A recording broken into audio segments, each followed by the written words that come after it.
Raid on a drug house wraps up with one last insult for the people living inside. And investigators are crediting citizens for giving them information to put a suspected drug house out of business. The Spokane Regional Drug Task Force raided a home at First and Dearborn this morning, arresting 3 people. Jeff Humphrey broke the story on KXOI.com. And Jeff, isn't that the scene of a recent drive-by shooting?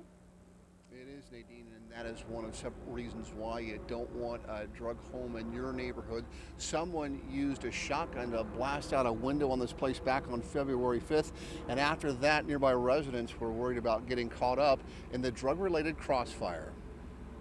Well, I'm the one that called the police. These gentlemen in their house didn't call the police. It's the day that David Haberer has been waiting for. Long before the SWAT team showed up, the former Marine was funneling information to detectives about his drug-dealing neighbors. A lot of traffic in and out, all times of the night, drug paraphernalia.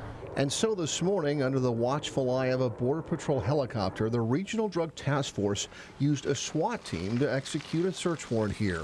Due to the fact that there was drugs, possibly weapons inside the residence, the city SWAT utilized Border Patrol's helicopter to kind of act as overhead surveillance in case people ran from the residence. Like most suspected drug houses, the residence was filled with more than a half-dozen people unrelated to each other but connected by their meth addiction.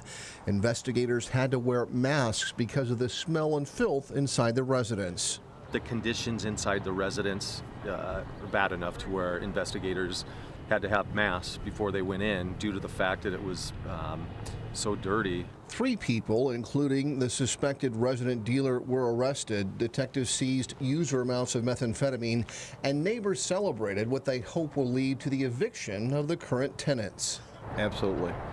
They need to clean that area up because a lot of people have moved in there like the last year or two, and it's always been trouble.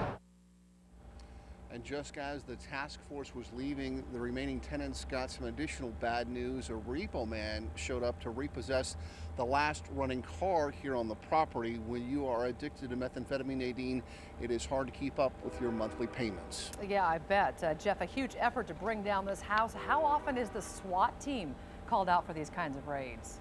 Well, usually the lieutenant or sergeant in charge of the operation takes a look at what they know about the people inside the home they're going to raid.